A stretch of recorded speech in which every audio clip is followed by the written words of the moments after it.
Olá, amigos. Nossas saudações cordiais. Estamos aqui mais uma vez para essa preleção doutrinária virtual, com muito gosto. Nós hoje abordaremos o seguinte tema: Bem-aventurados os limpos, puros de coração, porque eles verão a Deus. E este está dentro do tema mais geral, o Sermão da Montanha, as bem-aventuranças ante os novos tempos. Como nós habitualmente fazemos nas nossas preleções doutrinárias, dividiremos em alguns instantes ou momentos. O primeiro deles, dedicados à leitura de uma mensagem dessa obra, Celeiro de Bênçãos, pelo Espírito Joana de Ângeles. A seguir faremos uma prece para abertura dos trabalhos. Logo depois, as nossas reflexões doutrinárias concernentes ao tema. E, por fim, uma oração para agradecer. Dito isso, então, nós vamos começar pedindo aos bons espíritos que nos acompanham, que nos assessoram, que nos inspirem para a leitura de uma página que seja útil para as nossas reflexões. Perturbadores espirituais, capítulo 24 do livro Celeiro de Bênçãos, Joana de Ângeles. Sim, produzem perturbações os espíritos que se debatem em aflição, na retaguarda do além-túmulo, e na agonia esparzem inquietação. Perturbados, disseminam intranquilidade. Ociosos, divertem-se, tumultuando. Vitimados pela maldade em que sucumbiram, destilam energias deletérias que terminam por infelicitar. Não nos referimos aqui à problemática obsessiva propriamente definida. Ocorre que cada um, em situando o coração onde coloca os interesses, ao concentrar-se, sintoniza com mentes idênticas, que respondem aos apelos formulados por meio de expressões equivalentes ou através de atos idênticos. Vives sob a construção do que pensas e cultivas o campo em que colocas as aspirações. Seja consciente da responsabilidade ou não, a vida responde conforme a pauta das interrogações que se formulam. Se te aclimatas à conservação da ira, sintonizarás com os espíritos odientos que te cercearão o avanço. Se formulas ideias pessimistas, identificar-te-ás com os espíritos perturbadores, que se comprazem nas cogitações enfermiças do pensamento em desalinho. Se te distrais no dever espiritual, facultas o conúbio com espíritos inferiores, que te sitiam a casa mental, gerando desequilíbrios nos centros do teu discernimento. Se te permites leviandades e cogitações perniciosas, serão inumeráveis os pensamentos venais que te advirão em processos hipnológicos de longo curso, em que se adestram os espíritos vingativos e perversos. Sim, perturbam os homens da terra, os que chegaram ao mundo espiritual perturbados, vencidos, infelizes em si mesmos. Antes que lobriguem a sintonia perfeita com a tua mente, levanta-te pela austeridade moral, disciplinando os pensamentos e as atitudes, a fim de librares acima das faixas densas e nefastas em que se situam os perturbados espirituais, nossos irmãos enfermos da retaguarda evolutiva, podendo então ajudá-los com segurança. Instado, momentânea ou repetidamente, a quaisquer injunções negativas, lembra-te da higiene mental pela prece e pela meditação, não te favorecendo o devaneio infeliz. Mantenha assim os pensamentos na diretriz evangélica e alça-te à luz do amor, porque somente no clima e nas paisagens do amor de nosso Pai aurirás a vitalidade essencial para o indispensável amor que liberta e felicita, no mesmo teor com que nos ama Jesus, libertando-te por fim das constrições lamentáveis que são produzidas pelos perturbadores espirituais. Muito importante essa mensagem, primeiro por conta do cenário pandêmico que nós todos estamos vivendo, segundo por conta de explicar muito bem a diferença de perturbações espirituais e, portanto, do assédio, diferindo isso de obsessão, conforme está definido em O Livro dos Médiuns, por Allan Kardec. E terceiro, porque fala sobre o pensamento, a higiene mental, o livre-arbítrio e a vontade própria do espírito de imbuir-se dessa austeridade moral à luz do evangelho para tentar livrar sobre essas faixas densas, que tem tudo a ver com o nosso tema, limpos de coração. Então, meus amigos, nós vamos agora orar.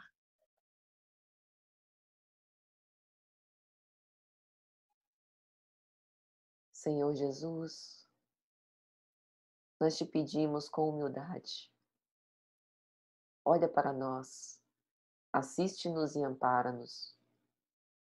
Vede as nossas boas intenções de refletir sobre os teus ensinamentos, sobre essa belíssima bem-aventurança que disseste no Sermão do Monte e que colocaste em nosso coração como semente de esperança para que pudesse nos estimular para trilhar o caminho do bem. Nós andamos por muito tempo desgarrados, Senhor, e talvez ainda hoje, temerosos em demasiado, quando na verdade só postergamos o momento do reencontro convosco. Tem misericórdia de nós, Cristo.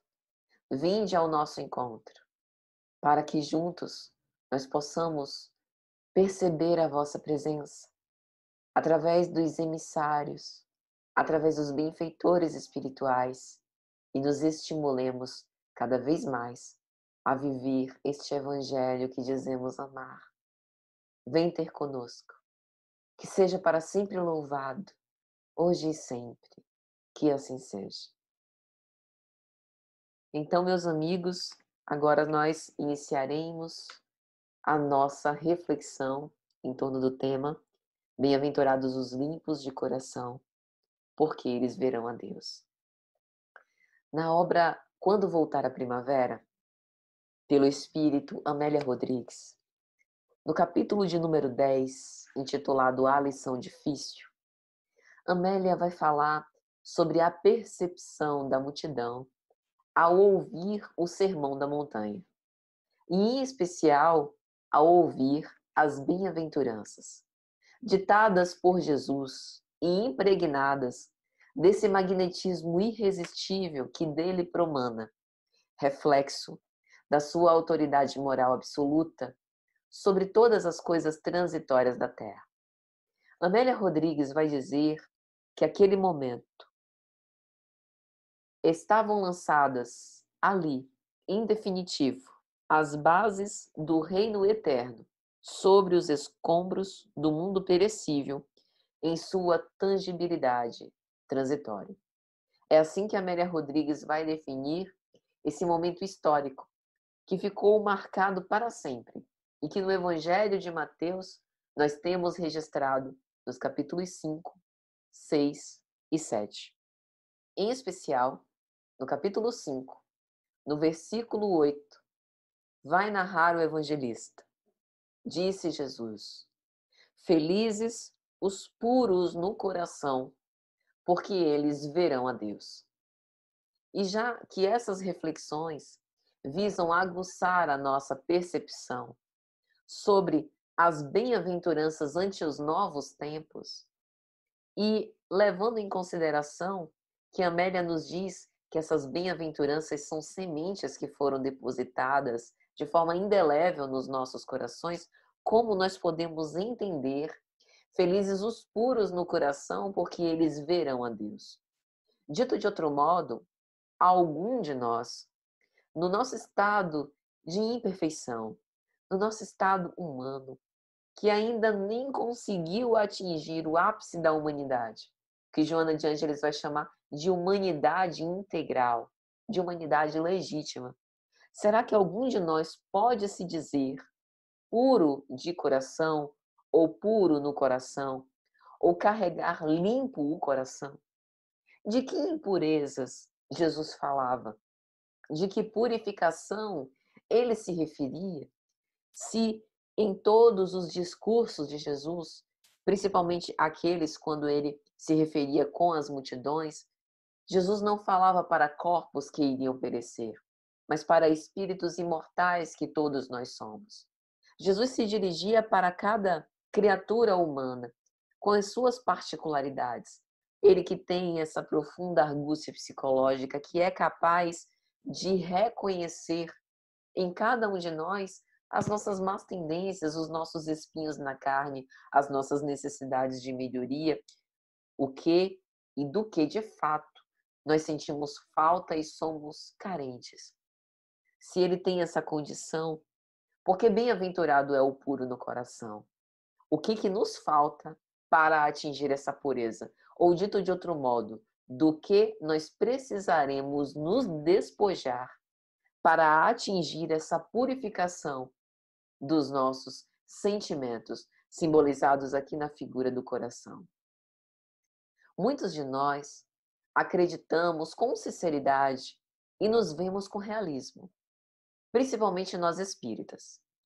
E aí, quando nós lemos, por exemplo, o capítulo do Evangelho destinado a refletir sobre os caracteres do homem de bem, às vezes a gente nem tem condição de terminar a leitura. Porque são tantos caracteres, e muitos deles ainda tão distantes da nossa realidade, que nós nos sentimos desencorajados e desestimulados. E nós ficamos imaginando o porquê disso. Porque, como espíritos imortais, nós temos muito tempo. Mas é lógico que nós também não temos tempo a perder. A nossa oportunidade na vida presente é valiosíssima. Nós estamos sendo convocados pelo trabalhador divino para trabalhar também nessa vinha, nessa messe de amor, para que a gente possa fazer o máximo que a gente conseguir, respeitando as nossas resistências individuais, respeitando ainda a nossa inabilidade para viver com toda a pujança esses ensinos presentes no Evangelho, mas não deixando de perder nenhuma oportunidade de fazer o bem. Amar, mesmo que o nosso amor seja muito passional, seja um amor carregado de desejo de poder, seja um amor que pense primeiro nos próprios interesses, seja um amor que envolva um certo narcisismo de aparentar ao invés de ser, seja um amor que busque recompensa e que não seja tão incondicional, como aquele amor ágape que Paulo escreve na sua epístola aos Coríntios. Mas ainda assim, é necessário que nós nos mantenhamos com perseverança nesse ideal. Porque como é que nós vamos aprender a vivenciar o Evangelho se nós não estivermos imersos nesses laços fraternais, se nós não estivermos presentes num seio familiar, com pessoas que muitas vezes não nos suscitam amor, com as quais nós não temos afinidade, que têm uma série de trejeitos, de posturas, de convicções, de hábitos que nos repugnam, que a gente acha que não é correto. Como é que a gente aprende a conviver se a gente despreza essa oportunidade, se perante os primeiros desafios a gente desiste e prefere se deslindar desses laços para tentar outras coisas? A purificação no coração, ela então poderia ser comparada a uma espécie de filtragem. Os processos de filtração, eles são muito diferentes. Há processos de filtração mais eficazes do que outros. Por exemplo, se a gente pensar numa água turva e deixar ela decantando, com o tempo as impurezas vão sendo depositadas ao fundo e a água que fica mais à superfície é mais limpa. Aliás, esse é um método muito fácil que é utilizado, inclusive, para buscar água do poço. Quando a gente remexe no fundo do poço, onde as impurezas foram decantadas, a gente acaba turvando a água. Então, quando a gente vai pegar a água de um poço, de um riacho que não tem correnteza, a gente, com muito cuidado, pega o nosso amparo, né? O nosso aparador, seja uma vasilha, seja o que for, um vaso, e recolhe o que há na superfície. Mas é lógico que Há outros métodos de purificação e de filtragem muito mais eficazes, um filtro de carvão ativado, um filtro de papel. Cada um desses mecanismos, ele se destina a aplicações muito próprias, muito peculiares, a depender do grau de potabilidade, por exemplo, da água que nós estamos desejando. Assim também ocorre com o espírito ao longo das suas reencarnações. Nós vamos renascendo num novo corpo com novas perspectivas, e a infância não deixa de ser uma filtragem, em que nós temporariamente somos beneficiados pelo esquecimento do passado e temos a possibilidade de termos ali no contato com os nossos pais, no amparo paterno e materno, da criação, da cultura, da educação moral dos primeiros tempos, de termos impregnados no nosso espírito aquelas lições morais como se fossem arrimos para toda uma vida.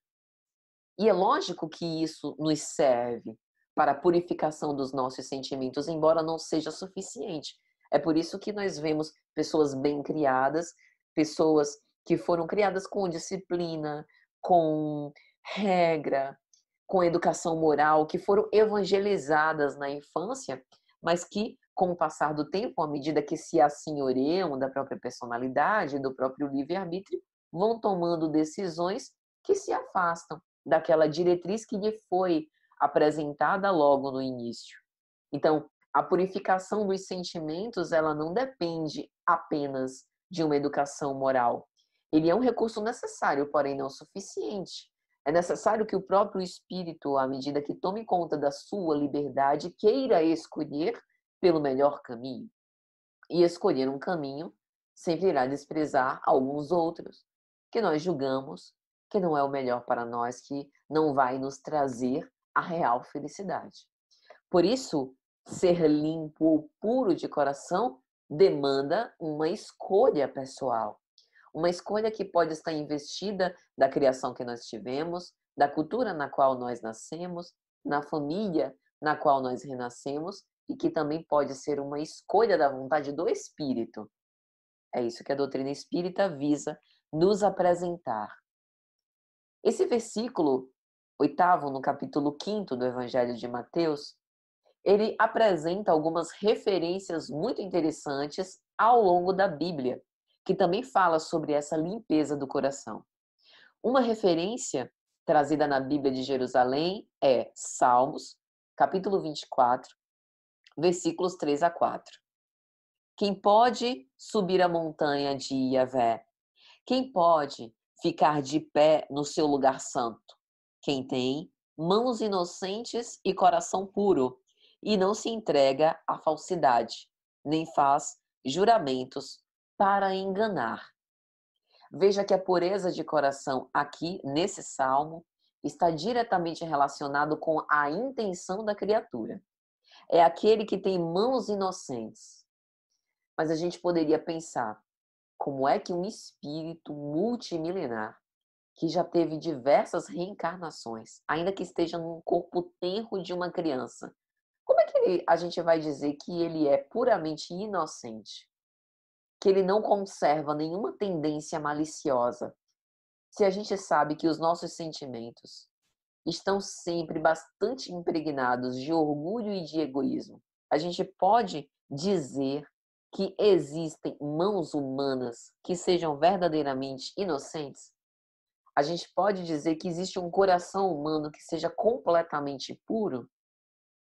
Se a gente observar essa gradação de pureza, a gente pode admitir que há graus diferentes de pureza e de aperfeiçoamento moral, de escolhas que vão se somando, como aquelas mais pautadas para a felicidade do espírito, e outras que vão se afastando dessa mesma felicidade, que vão cavando para o próprio espírito conjunturas difíceis, provas que ele precisará enfrentar que são bastante dolorosas para o seu próprio aperfeiçoamento. Então, o que a gente está querendo dizer?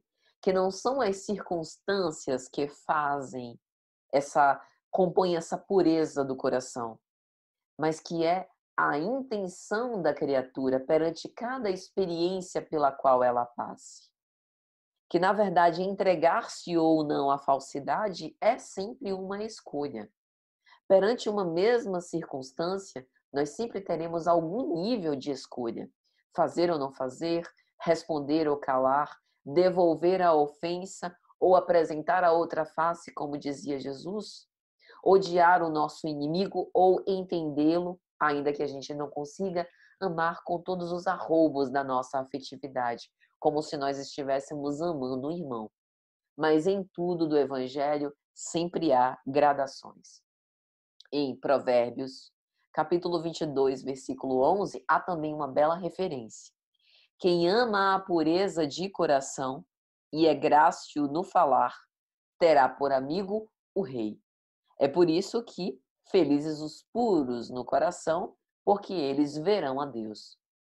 Nós que ainda temos os sentimentos tão arraigados no egoísmo e no orgulho, temos a dificuldade de adivinhar, por assim dizer, os desígnios divinos por nos faltar um sentido, como já foi investigado por Kardec e os bons espíritos em O Livro dos Espíritos. Mas há uma forma de desenvolver esse sentido. É como se esse fosse um sentido imanente na criatura humana, uma espécie de potência da alma, de potencialidade, que nós vamos investindo os nossos esforços e vamos nos imbuindo em boa vontade para desenvolver, como a gente desenvolve a capacidade de memória, como a gente desenvolve a inteligência, como a gente desenvolve a desinibição da oratória para falar em público. Amar também corresponde a isso. E é através do amor, é como se o amor fosse um buril, é como se o amor fosse uma ferramenta de purificação do coração para que nós possamos um dia ver a Deus. Ou, na literatura dos provérbios, ser amigo do rei. Amigo é aquele que participa das confidências. Amigo é aquele com quem nós contamos os nossos segredos, as nossas coisas mais íntimas. Então, não é algo que a gente conquista como externo, mas Deus está dentro de nós.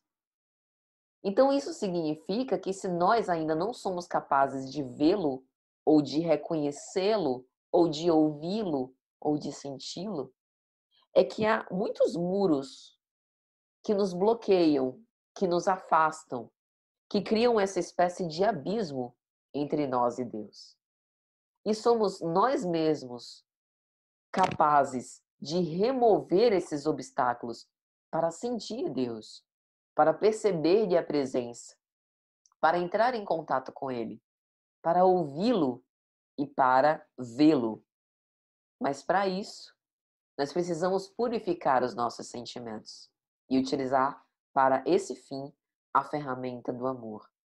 Então, vê como a prática nas relações sociais, como os vínculos duradouros, como os laços de afeto são fundamentais para que a gente consiga limpar o nosso coração e, com isso, aurir os benefícios que há em ver a Deus. Ainda citando mais uma referência, livro de Êxodo, capítulo 33, versículos 18 a 23. Essa é a parte quando Moisés está sobre a montanha. Então, vai dizer assim: Moisés respondeu a Yahvé: rogo-te que me mostres a tua glória. Ele então replicou: farei passar diante de ti toda a minha beleza, e diante de ti pronunciarei o nome de Yahvé. Terei piedade de quem eu quiser ter piedade, e terei compaixão de quem eu quiser ter compaixão.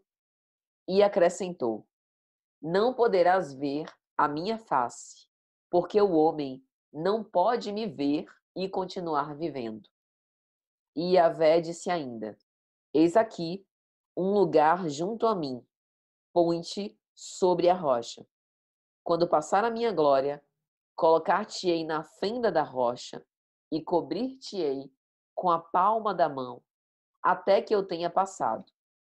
Depois eu tirarei a palma da mão e me verás pelas costas, minha face, porém, não se pode ver. Veja que interessante esse texto. A gente já discutiu em palestras anteriores que o texto, principalmente do Velho Testamento, é cheio de símbolos. Se tomado ao pé da letra, que seria a mão de Yahvé, as costas de Yahvé, o rosto de Yahvé, né? Até quando a gente fala, bem-aventurados os puros de coração, porque eles verão a Deus. O que de Deus que eles vão ver, né? A forma de Deus, qual é a forma de Deus? Deus tem forma? Se Deus tivesse forma, não seria limitá-lo? E Deus é ilimitado? Deus é. O que é exatamente que o puro de coração vê, né? O que é ver a Deus? É ver o quê? É ver quem? E aí a gente começa a uma divagação que não tem fim. Mas a linguagem do Antigo Testamento nos dá alguns sinais que são corroborados pelo Novo Testamento, porque como Jesus mesmo disse, ele não veio destruir a lei, mas dar-lhe cumprimento, e começa na seguinte frase: não poderás ver a minha face, porque o homem não pode ver-me e continuar vivendo. O que significa isso? O que significa isso? O homem não pode ver a Deus e continuar vivendo. Mas ver a Deus não seria a glória máxima? Nesse momento, a partir desse momento, não haveria, né, a bem-aventurança absoluta, né? Não seria aquilo, dito de outro modo, a que a criatura mais aspiraria? Ver o seu Criador, reconhecer-se junto ao Pai. Como é que, uma vez vendo, não continuaria vivendo? Uma interpretação, talvez. Os processos humanos sejam responsáveis pela purificação do coração. Talvez a finalidade da nossa humanidade, que a gente está ensaiando. Nós somos humanos, mas nós ainda não vivemos a humanidade real. Nós ainda não vivemos aquela humanidade integral, como diz Joana de Ângeles, de Jesus. Porque Jesus já havia passado por esses processos humanos. Então, ele já tinha atingido em sua completude esses processos. Então, ele podia mostrar como modelo e guia que é o que nós estamos aspirando para desenvolver, o que nós estamos aspirando para conquistar. Então, aqui, na linguagem da Bíblia, a vida humana, as experiências reencarnatórias, a troca de papéis, a vida em família, a vida em sociedade, a vida no poder, a vida na miséria, a vida de formas diferentes visam fazer com que a gente vá experimentando a humanidade conforme dimensões da verdade distintas e com isso vá desenvolvendo todas as nossas potências da alma e vá também nas relações purificando os nossos sentimentos cada vez mais. Hoje eu ainda me reconheço sentindo raiva, sentindo ódio, sentindo inclusive desejo de vingança, sentindo algum nível de crueldade. Estamos num estágio de imperfeição em que isso ainda é possível de acontecer. Mas começa com o esforço de não comprazer-se nisso, o esforço de reconhecer que eu não quero mais repetir este comportamento e de me esforçar para ser mais mansa, para ser mais pacífica, para entender que o que eu quero agora é outra coisa. Mas isso não vai me fazer deixar de sentir raiva, deixar de sentir desejo de vingança, deixar de ter alguma crueldade por agora. Pode me inspirar para me purificar e, com base nesse exercício, ir me purificando ao longo do tempo. E aqui eu estou falando não é só do tempo dessa existência como Patrícia, é ao longo das próximas reencarnações necessárias para essa purificação.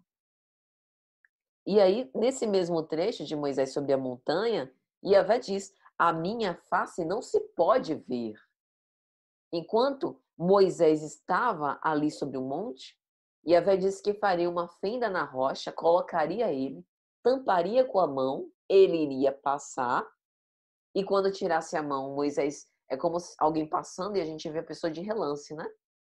Moisés viria as costas de Yahvé, nesse símbolo, mas não a sua face, a face da verdade. É como se fosse um símbolo. Nós não temos condição ainda de ver toda a verdade. Nós não suportaríamos toda a verdade. Então a gente está vendo por dimensões, aspectos, pontos de vista ainda muito particulares e muito parciais, que é o que a gente consegue suportar. É como se, por exemplo, antes de reencarnar, no nosso planejamento a gente pedisse: faz um levantamento de tudo que eu preciso para me aperfeiçoar como espírito, para ser pura. Faz para mim esse levantamento. Coloca tudo nessa reencarnação. Não, você não suportaria. Não dá para fazer assim. Tem que ser a prestação. Porque a prestação já está dando trabalho. Imagina se for tudo de uma vez só. Então, falando de uma forma jocosa, mas para dizer justamente isso. A pureza do coração é um símbolo de simplicidade e de humildade. Começa com a primeira aventurança. Bem-aventurados os pobres pelo espírito, porque é deles o reino dos céus. Tudo nas bem-aventuranças é mesmo uma gradação, até chegar nessa grande bem-aventurança dos puros no coração. A pureza, ela visa excluir todo sentimento de orgulho e egoísmo.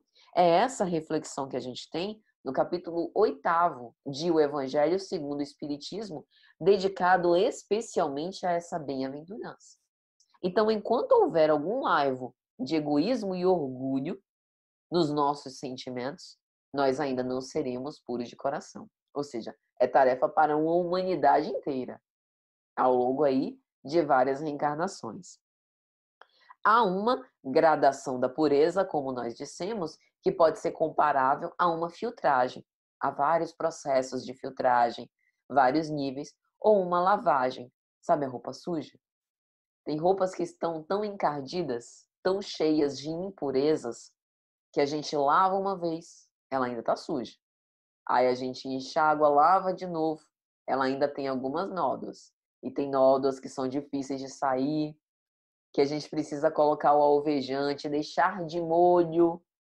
Vê como a gente também pode apropriar-se desses termos, dessas expressões para a vida de espírito. Deixar de molho. Deixar trabalhando, deixar estudando, para depois voltar à carne. Vir, não uma, mas repetidas vezes, até que nós consigamos trabalhar e transformar melhor esse orgulho e egoísmo que tanto nos impede desse coração purificado. E o Evangelho vai dizer, a pureza não está apenas nos atos, mas também nos pensamentos. Por isso, pensar bem requer esforço, porque pensar é hábito. Os pensamentos, e aqui a gente precisa fazer uma observação muito importante. Não é a partir de hoje ficar neurótico, meu Deus. Eu não posso mais pensar negativo. Porque se eu pensar negativo, eu vou pegar o coronavírus. Se eu pensar negativo, eu vou ficar doente. E se eu ficar doente, eu vou morrer. E se eu morrer, eu vou perder a experiência que eu tenho nessa vida. Eu não posso pensar negativo. E aí a gente começa uma briga contra os nossos próprios pensamentos. Daqui a pouco a gente está deprimido. A gente está doente, tomando remédio e continua pensando negativo. Resolveu? Não resolveu. Estou falando desse modo, mas para dizer o seguinte: os pensamentos, lembre, nós somos antenas psíquicas. Nós estamos nos conectando e nos sintonizando com outras mentes encarnadas e desencarnadas o tempo inteiro. As ocorrências, lembra da mensagem que a gente leu no início? Perturbações espirituais. As ocorrências, elas se sucedem. Pensemos como anda a psicosfera da Terra nestes tempos. O assédio bastante acentuado. Nós precisamos nos sintonizar com o mais alto. E isso não é rechaçar os pensamentos negativos do tipo, colocar força para não pensar, mas é escolher se sintonizar com outro tipo de pensamento. Deixa o pensamento negativo vir, deixa ele vir e passar. E a gente escolhe vitalizar, se fixar, nutrir em outros tipos de pensamentos. Em pensamentos encorajadores, em pensamentos esperançosos, em pensamentos que nos facultem aproveitar essas experiências para crescer. Então, aquele que tem puro coração é aquele que sequer pensa no mal. Esse é o nosso estágio, grosso modo, e aqui eu não posso falar por cada um em específico, mas eu preciso falar. Grosso modo, não é ainda o nosso caso. A gente ainda pensa no mal, né? Alguém dá uma fechada na gente no trânsito, né? A gente está na padaria, nesses tempos de recessão, pegaram o único biscoito que faltava, e era o nosso biscoito preferido. Dando exemplos triviais, né? Mas é lógico que a gente consegue pegar um substituto ou ir em outro momento para tentar achar, vai em outro mercado, mas dando exemplos assim bem coloquiais mesmo, para que a gente possa entender. É lógico que tem ainda coisas no nosso estágio evolutivo que nos causam raiva, que nos deixam chateados, né, que contraria os nossos interesses, o nosso desejo, que a gente gostaria que fosse diferente, que não queria que fosse daquele jeito. E às vezes a gente quer fazer o bem, mas ainda não consegue. Pelo menos não consegue da forma como a gente gostaria. Então pensa no mal? Às vezes sim, mas não é o discurso de, tudo bem pensar no mal, porque faz parte do estágio de humanidade que nós estamos vivendo, né, do nosso estágio de imperfeição. Não, não tá tudo bem. A gente precisa bancar isso, se responsabilizar por isso. Estou pensando mal e não deveria. Que fazer? Culpa? Não. Não vai resolver a culpa. A culpa é só um lembrete, lembra? Tá pensando mal e não deve fazer isso. Ação. Pensou no mal, fez um autoconfesso. Puxa, eu pensei no mal e eu não deveria pensar nessas coisas. Eu vou escolher outras coisas para pensar. E o trabalho ajuda muito. Aqui eu não estou falando especificamente do trabalho profissional, mas eu estou falando do trabalho fraterno, no trabalho para o Cristo. O que é o trabalho para o Cristo? Uma prece, o silêncio no momento de um escarnecimento, de uma injúria, a prece pelo outro, um momento de reflexão em torno do Evangelho, um sorriso, um amparo, a atenção que se dá, a convivência, ainda que seja uma convivência difícil, complicada, mas permanecer na convivência, perseverar naquilo ali. Tudo isso são serviços em prol do Cristo. Propagação do Evangelho. Isso nos melhora, porque nos coloca em contato com esse Cristo interior e também contribui para essa pureza do nosso coração. Então, o desejo de se purificar e de substituir os pensamentos, todas as vezes que nós nos reconhecermos pensando no mal, é um desejo que deve ser o de todo espírita, que reconhece as suas más tendências e quer ser diferente. Então, o próprio Evangelho coloca níveis de pureza. Não conceber o mau pensamento, ou seja, a presunção do bem, já é a condição de não sequer cogitar o mal. Então já é o nível mais elevado. Ter o pensamento mal e repeli-lo, ou seja, ter o pensamento mal e não se comprazer nele e substituir por outro pensamento, a pessoa já está a meio do caminho. Ter o pensamento mal e nele se comprazer, aí está perdido.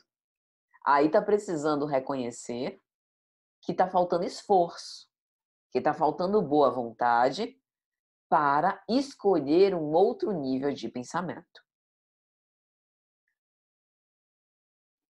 Nesse mesmo capítulo 8º do Evangelho, tem uma mensagem de Vianney Curadars, em que ele vai dizer o seguinte: nas vossas aflições, voltai sempre os olhos para o céu e dizei do fundo do vosso coração: meu Pai, curai-me, mas fazei com que a minha carne seja castigada, se necessário, para que a minha alma se eleve para vós com a brancura que possuía quando a criastes. Aqui fazendo uma referência dessa pureza. Muitas vezes a enfermidade, os desastres coletivos, os flagelos destruidores pelos quais a gente passa, e também as pequenas tragédias familiares, os infortúnios ocultos que nós padecemos e que nos chegam, eles são importantes para colaborar para essa pureza, para que o nosso espírito se apresente no reino com a inocência, aqui utilizando esse símbolo da brancura, da pureza, ou seja, despojados de todo o orgulho e egoísmo que, com base nas nossas más escolhas, nós fomos colecionando ao longo dos tempos. E aí, minha gente, já caminhando para o final, eu não posso deixar de trazer aqui as reflexões preciosas de Humberto Roden, que ele coloca na sua obra Sabedoria das Parábolas. Roden vai dizer: pureza na linguagem do Evangelho é sempre desapego de tudo que não seja compatível com o mundo de espírito. Ou seja, desapego é uma palavra que é muito utilizada na nossa sociedade e que é o sonho de todo mundo. Todo mundo quer ser desapegado, né? Não quer se apegar com nada, quer ser desprovido, né? Aí a gente tem a ideia que desapego por exemplo, se eu tenho uma bolsa cara, né, uma bolsa assim que eu gosto muito, e eu tiver condição de me desfazer dessa bolsa para dar a alguém, nossa, eu sou muito desapegada. Bem se vê que o desapego, né, que Roden está falando aqui, é diferente. Muitas vezes a gente tem até facilidade de se desapegar de uma coisa material, de um carro, de uma roupa, de uma bolsa. Quem que está usando bolsa? Quem que está se preocupando com bolsa, com sapato de marca, com roupa cara? Nesses tempos, a nossa a nossa escolha, né, de prioridades, ela mudou. Então, o que nós estamos querendo dizer é justamente isso. O desapego ele é mais profundo. É um desapego de uma opinião, é o desapego, às vezes, de um sonho. Porque às vezes a gente tem um projeto de vida e um desejo, que é um desejo nosso, e a vida contraria esse desejo. Por alguma razão, a gente não consegue realizar. Ou a realização dele é bastante postergada, porque é importante que a gente aprenda outras coisas antes, que para nós são mais prioritárias do que o desejo atendido. Desapegar-se também é isso. É aceitar que Deus faça a sua parte, porque Ele é o nosso Pai, é o nosso Criador, é toda sabedoria, toda bondade e Ele nos ama. E aí Roden vai dizer mais. A pureza do coração produz uma espécie de clarividência, digamos, uma teovidência, a vidência de Deus, né? E aí ele cita os solilóquios de Santo Agostinho, que Santo Agostinho conversava com Deus. E nessas divagações que ele fazia, às vezes se perguntava por que não conseguia ver Deus, por que Deus estava ausente, e que, na verdade, ele chegou à conclusão que não era Deus que estava ausente, mas ele que estava ausente de Deus. Porque Deus estando dentro de nós, estando fora, Deus estando em tudo, nós estamos flutuando em Deus, né? Nós estamos vivendo com Deus dentro, fora, não há nada fora de Deus. Tudo está dentro de Deus. Então, por que a gente não o vê? Porque nós ainda não temos puro o nosso coração. Nós ainda não temos limpos os nossos sentimentos. Nós ainda estamos com os olhos fechados, sem conseguir vê-lo. Então, essa pureza no coração permite a vidência de Deus. E a gente só consegue vê-lo quando todo esse véu que nos impede a visão, esse véu das nossas atitudes egocêntricas, individualistas, for sendo retirado. E como é que a gente consegue isso? Nos colocando na convivência, vencendo cada uma das provas difíceis a que nós fomos convocados, com resignação e coragem. Huberto Roden vai dizer ainda: os puros de coração verão a Deus, porque a pureza interior é uma transparência espiritual. Quando nós tivermos essas trevas internas iluminadas, a gente vai conseguir reconhecer que Deus esteve o tempo todo lá dentro, mas que nós calamos a voz de Deus, que nós não conseguimos vê-lo por uma cegueira nossa, mas ele sempre esteve ao nosso lado, como Cristo, que jamais se apartou das criaturas, mas somos nós que temos dificuldade para perceber a presença amorosa no nosso dia a dia, mesmo durante uma pandemia, que agora para nós tem causado tanto pânico e dor, mesmo entre os espíritas, sim, angústia entre os espíritas, sim. Nós somos humanos, meus amigos. Nós somos humanos. É lógico que a gente sente medo, que a gente teme. Mas o que prevalece não deve ser o desespero, deve ser a esperança. Porque a gente está vivendo. A nossa prova sempre é a prova mais difícil que a nossa. É a que a gente vive. É a que a gente ainda tem dificuldade para poder superar. Então, a gente precisa também se olhar com carinho, se olhar com caridade, com compaixão. Tá difícil? Tá. Tá difícil para todo mundo. A gente sabe quando isso vai acabar? Não sabe. E a gente não deve exatamente torcer, ai, não vejo a hora para o dia quando eu puder voltar para minha rotina normal. Que rotina normal? A ideia é transformação. É acabar com a rotina normal. É repensar o que a gente fez. É repensar o que a gente faz. Por isso, revisitar o Sermão da Montanha ante os novos tempos. Ver com novos olhos a perspectiva de como esse cenário calamitoso pode nos abrir os olhos e pode ser utilizado para que a gente possa purificar o nosso coração, melhorar os nossos sentimentos, com mais amor, com mais fraternidade, com mais boa vontade, dando a nossa parte, sem as oferendas como os nossos antecessores faziam, dos animais, das flores, das frutas, ofertando agora o nosso coração, mas não de qualquer modo. Sabe quando a gente vai dar um presente? Sabe que a gente prepara aquele presente?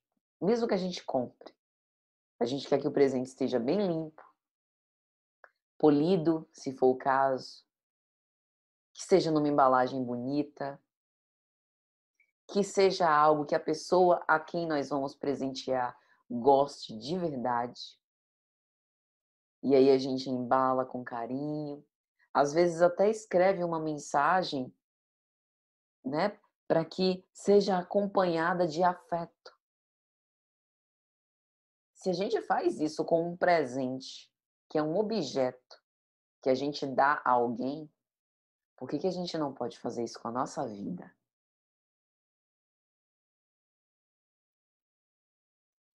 É um convite que nos tira da zona de conforto.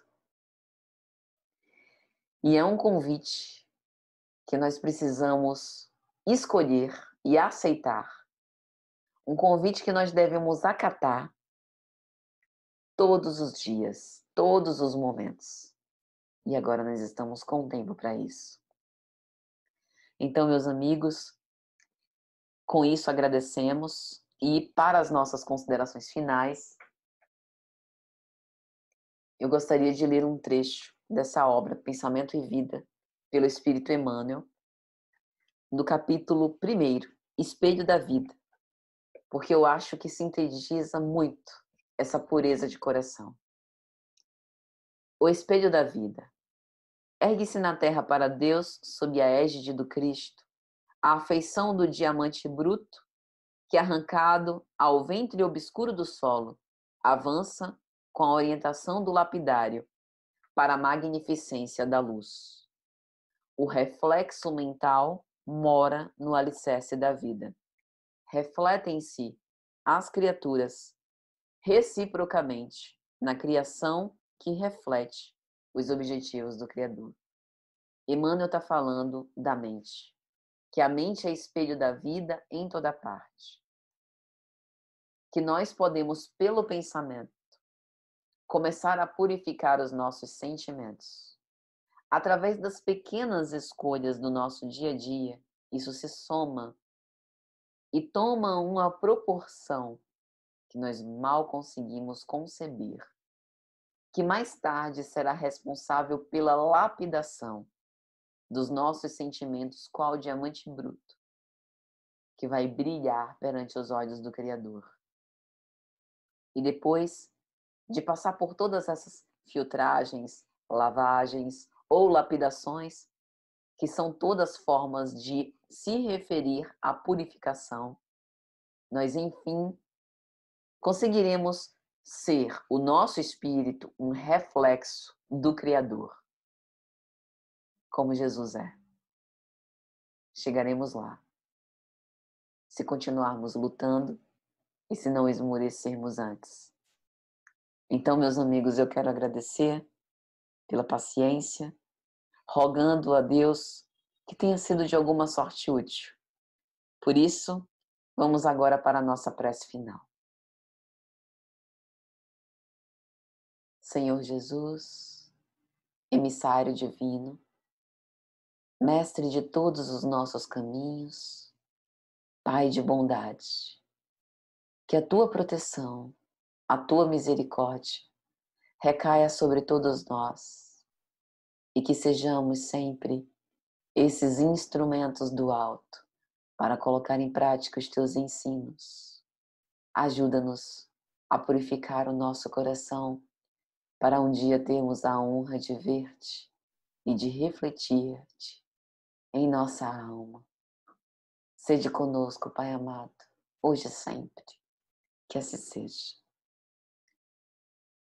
Muita paz, meus amigos.